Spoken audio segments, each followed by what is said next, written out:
Okay, great. So it's 12:30. Welcome. One thing I cannot see all the people who have joined on this thing.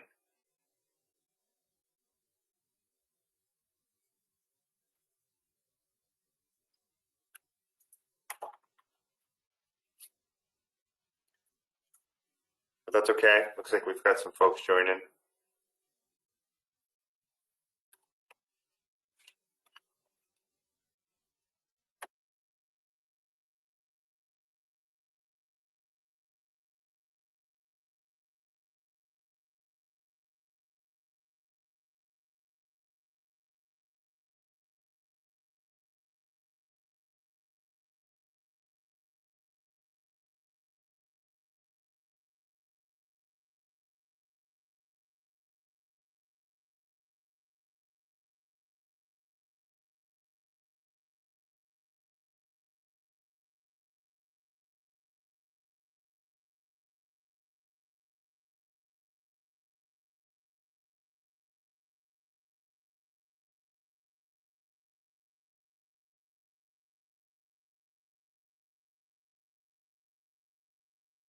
All right, hi everybody.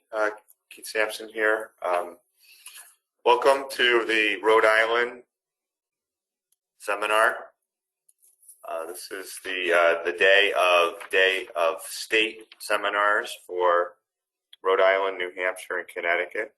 We're following a good run of seminars here that we've had for all of New England, for Maine, state of Maine, and the state of Massachusetts. I'm going to get started here. A couple of just administrative notes here. We'll be running through a series of slides with, and I'm joined here by my colleagues, Larry Pignataro, Zach Bloom, Mac Bosch, Jesse Newton.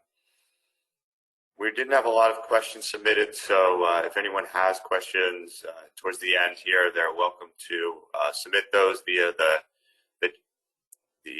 private chat that you can see in the right-hand corner, or email them to Casey, or just unmute yourself and ask away. We will be sending this out as an email tomorrow. Other than that, just staying off your camera, staying on mute is helpful here, just for sound quality. Today we're gonna cover the New England markets as a quick overview. Again, we've already covered these in previous seminars, specifically the New England seminar, but it seems relevant to just make sure we bring everybody up to speed. These markets change every day. It's been one of the most volatile, dynamic times in my experience in this business. So just a few points to share there.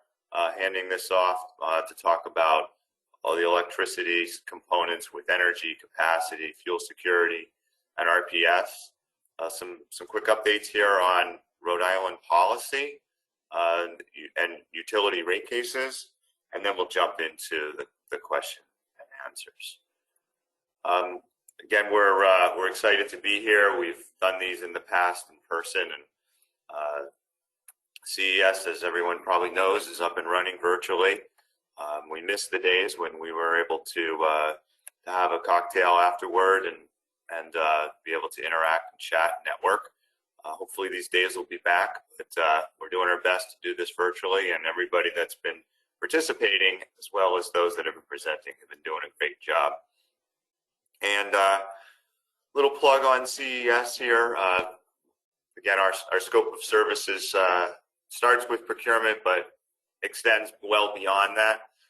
We believe that paying attention to all the details, being fully transparent, and having very customized solutions is the best way for us to do good work for our customers. With procurement, we've been at this for a long time. We have a strong model that I think is probably the top in the industry. We've transitioned into this full service model and consulting model, doing a lot of other work that our clients have asked us. Lately, we've been spending a lot of time around these other full service consulting components where we track our budgets against the actuals. We make projections when customers are thinking about how COVID-19 could impact their costs. We're helping them model those through.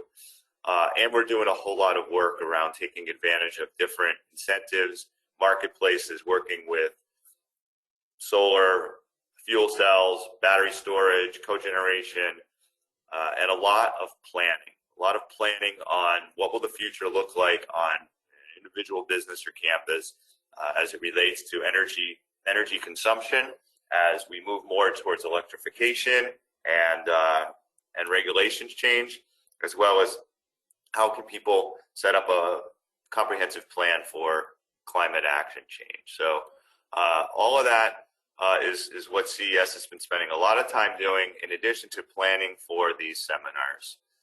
And so with this, I'm going to hand it off to Larry Pignataro, Energy Service Advisor, to talk to us about oil and distillates market. Thanks, Keith. So I'm going to talk about both the oil and natural gas markets because they've been pretty intertwined here during COVID-19. The major headlines that you're seeing in oil are that COVID has crushed oil demand and is causing huge storage numbers and pretty low pricing.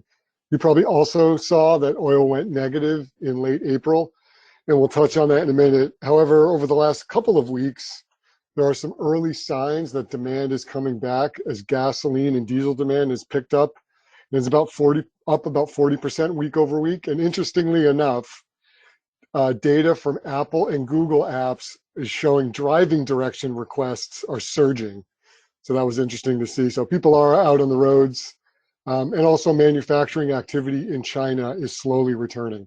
So as we go forward here, a lot of this will be dependent on how quickly demand returns for both road travel and manufacturing, and then more broadly, how air travel picks up as we go forward. So I just wanted to touch on the recent national headlines of negative crude. I can go to the next slide, Keith. Of negative crude, which is a clear indicator of how limited storage space was and currently is. So functionally, how do we get to a negative oil price? It's actually pretty simple. So traders who were holding May contracts when it settled towards the end of April would have needed to take delivery of that oil. However, there was nowhere to store it, so they had to pay off-takers to get rid of it. So at that moment in time, oil was pretty much worthless, and all of these beautiful vessels that you're seeing here are acting as floating storage because there was nowhere else to put the oil. So that's how we got to negative oil. And in reaction to the limited storage, production has tanked too. A leading indicator of production is the national rig count. And what a rig count is the actual number of drilling rigs in operation actively drilling at a certain time. So that pretty much fell off a cliff. You know, pre-COVID, there was about 650 of those in operation, and now only about 300. So all signs are pointing to production slowdowns, which can all be attributed to the lack of demand.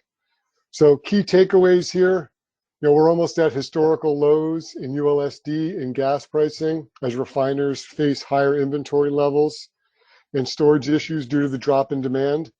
Right now, we have an abundance of oil in the market, but as states and countries begin to open and we start to move around and manufacturers ramp up and air travel resumes, we will see some demand pick up and chew up some of this storage.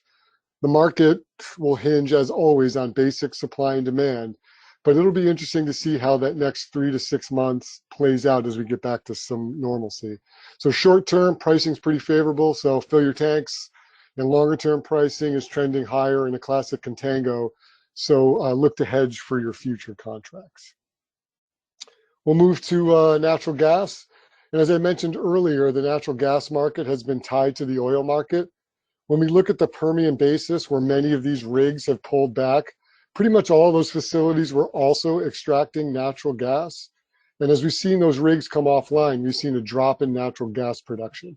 We expect this downturn of rigs to continue for the remainder of the year, and that production will continue to drop. And in response to that, the future markets going into next year and beyond have started to recover a bit. You know, NYMEX pricing has been impacted by the demand and production drops, and also due to the mild winter that we had.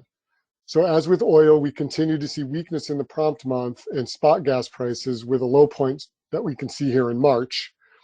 But due to the expected decline in production from drop in rigs, next winter and outer year forwards have begun to increase. So for the commodity, we want to keep a close eye on whether the market forces balance production or if they overwhelm the storage levels leading into the winter. So from a gas storage perspective, it's a key component that we track, and it's a key component of the supply balance given the seasonal demands for gas. So spring and summer are typically the injection season where we build that inventory. And then during the winter months, we see a drawdown of that inventory. But as you can see by this graph here, current inventory level is pretty high. We're about 20% above the 5-year average, and we're close to double where we were last year at this time. So we'll be keeping a close eye on how quickly production curtailments could impact storage going into the fall. Closer to home here in New England, we're hyper-focused on the gas basis pricing because of the peak winter pipeline constraints. And basis is pretty simple. It's your reservation on the pipeline to buy the gas. And we all know that interstate pipelines and the ability for natural gas to flow into New England can impact the cost. As of today, the gas flows in a couple different directions. One through Marcellus into Connecticut and Mass, and then the other one through the Dawn Hub across Canada and into Portland. And in terms of current projects that could help alleviate some of these capacity concerns, there's a couple that we're tracking. Atlantic Bridge, which is an upgrade to the Weymouth compressor station down in Weymouth, Mass. And that's going to create some bi-directional flow and is expected to be online November 1. Portland and Westbrook Express expansion projects, and those are going to increase in capacity, and those are on track to be done by the end of 2022. And lastly, this isn't really a project, but there's a large LNG facility off the shores of St. John, New Brunswick called Canaport. And because of depressed LNG prices across the world, Canaport has been base loading additional gas as opposed to just using it at those peak times, which has helped alleviate some of the winter basis price volatility. So overall, incremental pipeline expansion projects and more base load LNG should flatten out those spot and forward winter basis prices. So key takeaways here, the basis has been relatively flat while the commodity NYMEX has been volatile. We think some of these futures may test the decade lows. So the next 3 to 6 months will definitely be interesting as now we're entering the injection season. We'll see how that impacts this going forward. So monitor the market and have a sound strategy going forward. Now to turn it over to Zach to talk about electricity. Thanks, Larry. Appreciate it. So starting off here, what we're showing is a stacked bar chart, and this is by year. So going back to 2016 to current, and then from 2020 and beyond. Under the gray bars here, we're showing what the futures might look like. So this is based on just a typical load profile of on-peak and off-peak hours. And so we're taking all of these components, the RPS, fuel security, capacity, and energy, and breaking them out individually so you can see what the future curves look like. So just at a high level, the overall costs are lower than past years. And we'll go through what those drivers are and which components are going up, staying flat, or going down. So the first one is energy, and this is really the cost of procuring the electrons from the generation through the transmission distribution lines. And so what we can see, based on what Larry kind of provided here from natural gas, oil, and LNG is pretty flat energy prices. So once again, when it comes to New England, most of our power generation comes from natural gas. In the wintertime is when those prices tend to increase based on need for natural gas in the pipeline, kind of competing for both thermal and power generation. And so in the winter, when we normally see those price spikes, is when gas gets really high. We move off of gas and go on to coal, or go on to oil and LNG. So because oil is so low, because LNG is acting as a base load, that's really providing a cap to those what's normally high electricity prices. Next slide here. What we're showing is kind of two different pieces. The first one is really spot pricing. Spot pricing is tied to the LMP, the locational marginal price, which is effectively an hourly rate that you would see tied to whether it's a season like the winter or the summer, which we're showing here in the bar charts in dark blue and light blue, and red, which is the overall annual price for LMP. So what we see from this winter so far is that the spot prices have been about $26, and that's about 45% below the 5-year winter average. And that's being driven once again by low commodity prices from gas, oil, and LNG. Now that's just on the spot. Looking out into the future, what we're showing is kind of an annual strip for 21, 22, and 23. And you can see that the prices had already been pretty low, really dropping in the last few months pre-COVID. And once we had all the stay-at-home orders, that's where actually the paths of these annual strips started to diverge, where 21 and 22, the earlier time frames, continue going down, but 2023 actually started increasing. And this ties back to the rig counts and the assumption that demand might be low, but production in the future is also going to be diminished. And so this is really factoring in what does the future look like. And so we're starting to see those prices increase in those outer years. So that's the energy piece. The next piece is capacity. And capacity is really designed to ensure that enough generation is available to the whole region. And so if we go back to 2018-19, that was really the peak of capacity in Rhode Island. And that was tied to some power plant shutdowns, sending the signal that we need more generation available in the event of, increased demand, mostly during the summertime, but also as we talked about in the winter there. So what you can see is really a breakdown of how the historic has looked, as well as what the future might look like. So in gray there on the table is your actions from this summer, assuming a 10 megawatt load. The auction rate is $4.63, so it would be about $800,000 in estimated annual capacity costs. Compare that to what occurred 2 years ago, 3 years rather, at the peak at 955 is about 1.8 million. And just this February, we actually had our lowest clearing of about $2 per kW per month. And so that same 10 megawatts in the summer of 2022 would equate to about 300,000 or so in estimated annual costs. So huge change looking out into the future with regards to capacity.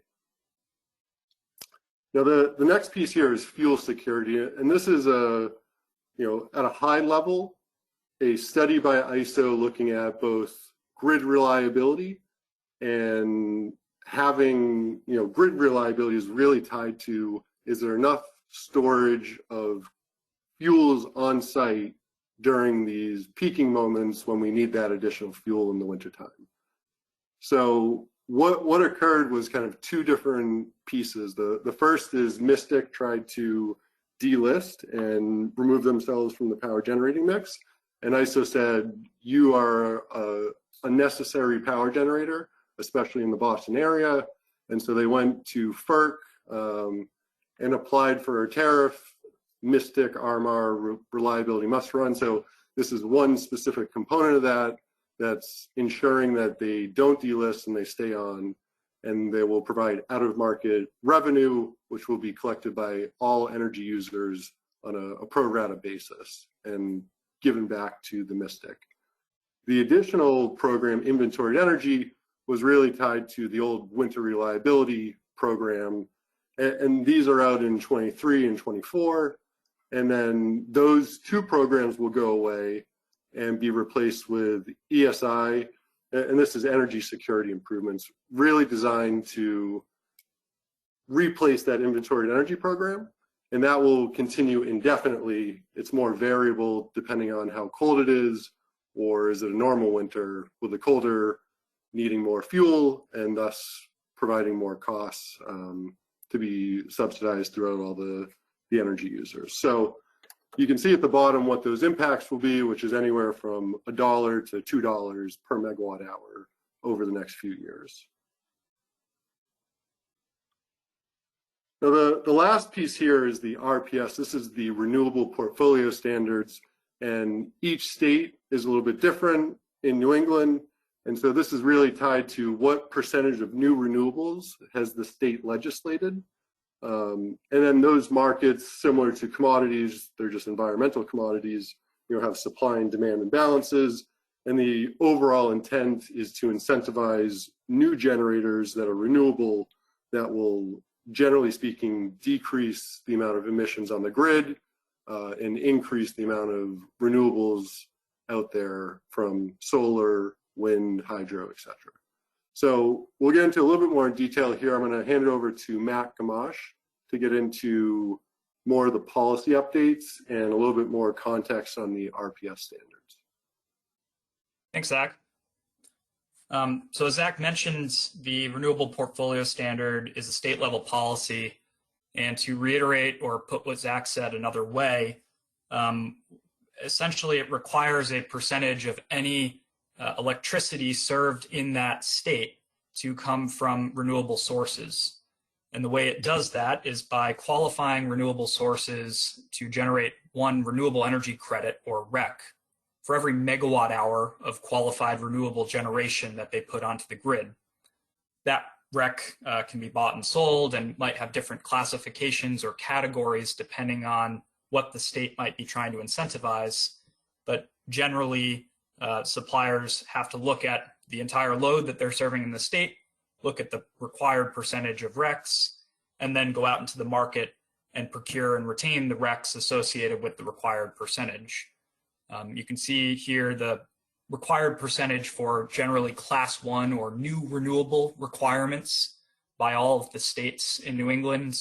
You can see Rhode Island in the greenish line here, right on par with Connecticut, Massachusetts, and just below Maine.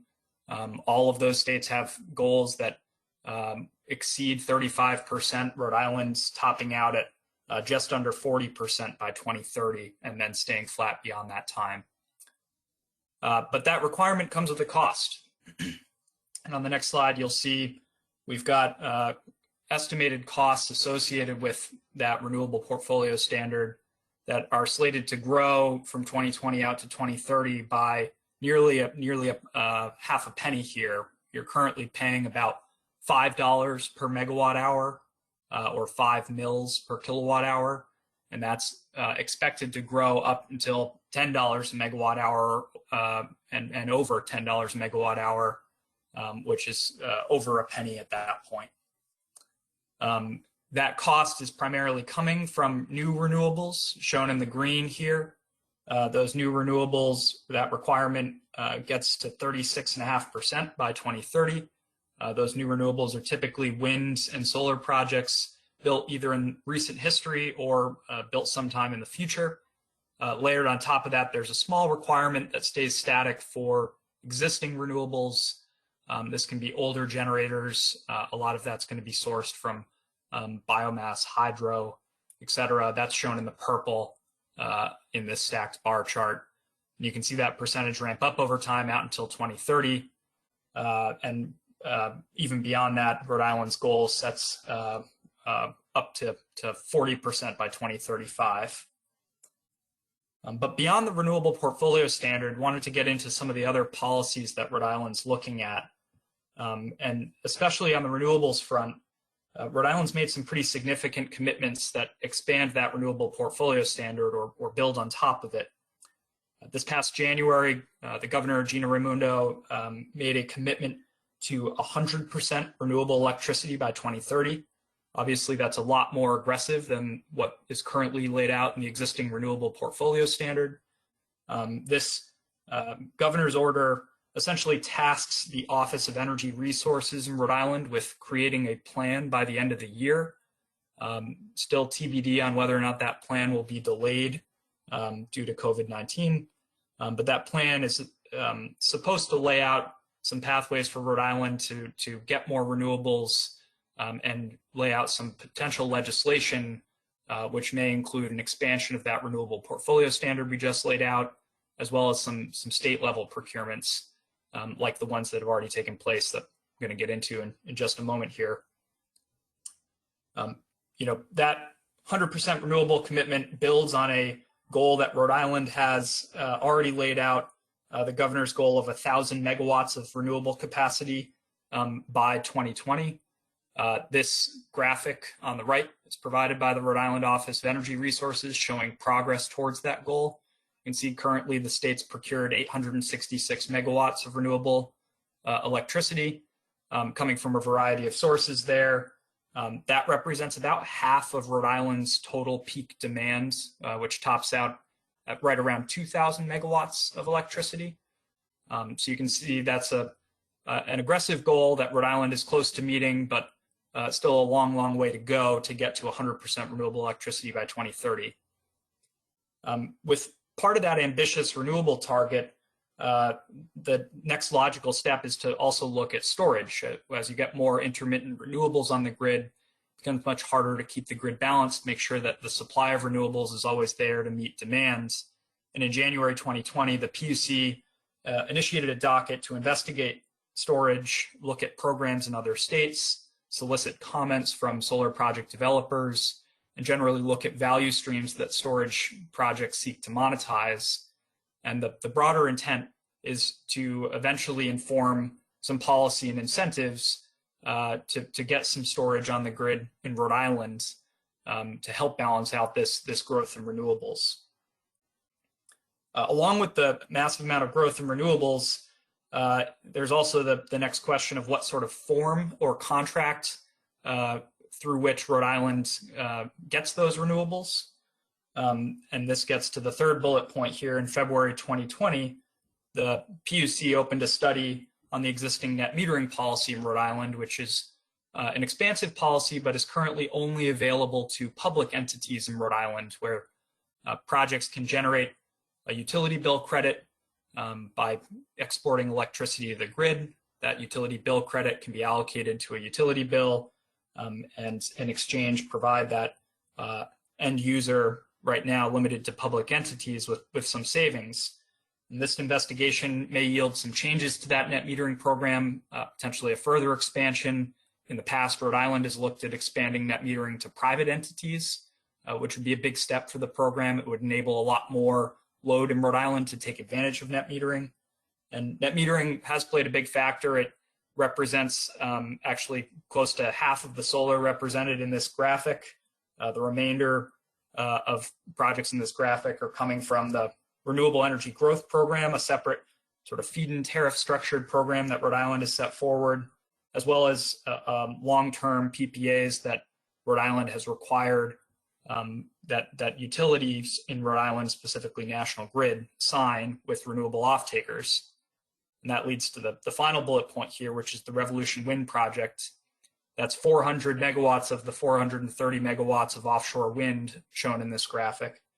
And that project was selected out of an RFP run a couple years ago, which awarded a contract to this planned offshore wind farm, a contract that is with National Grid, the utility in Rhode Island.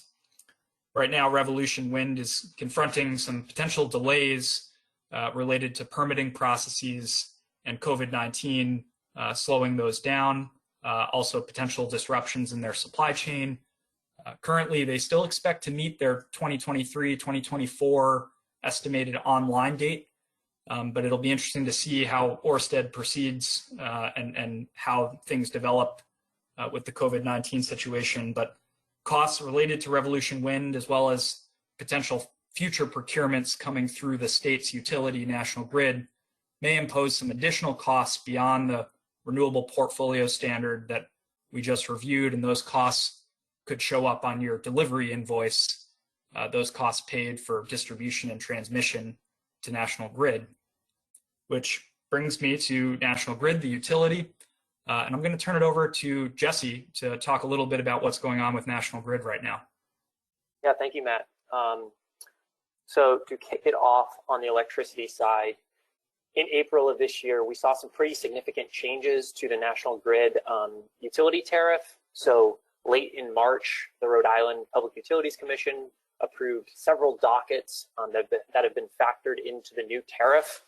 On the figure to the right, we can see the delivery charge for a large G32 rate class electricity account broken into the different components. Moving upward, we can see the transition charge in red, transmission in blue, distribution in orange, energy efficiency in green, and then renewable energy in blue.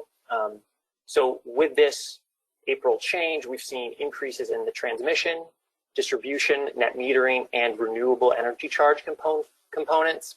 And I did specifically want to highlight the increases in the renewable energy and energy efficiency charge that have increased significantly compared to a few years ago, as Rhode Island has developed a number of energy efficiency programs along with some of the procurements that Matt was previously discussing.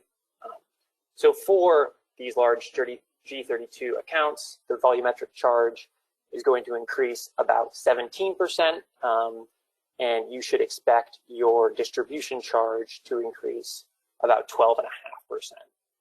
Sorry, yeah, on the demand side. You can see that bump in orange.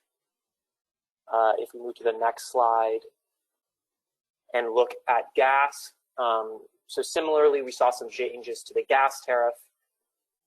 Your gas tariff is a little bit simpler. We can see on the right that your volumetric charges have a distribution component in red, a distribution adjustment, and then energy efficiency in blue.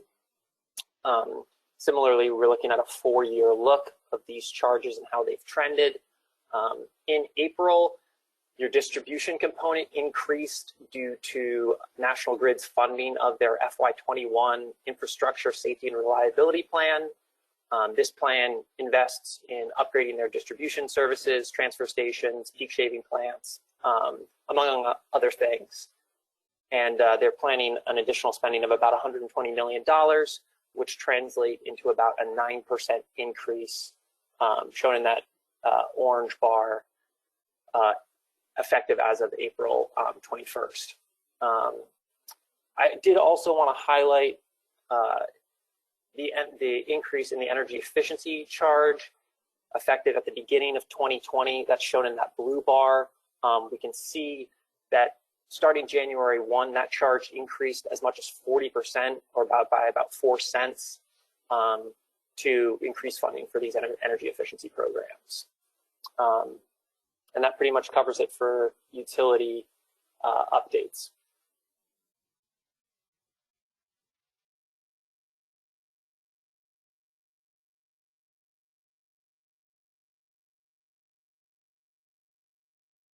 Great, thank you, Jesse, and thank you to all the panel of experts here, Larry, Zach, Matt, and Jesse, for all their good information.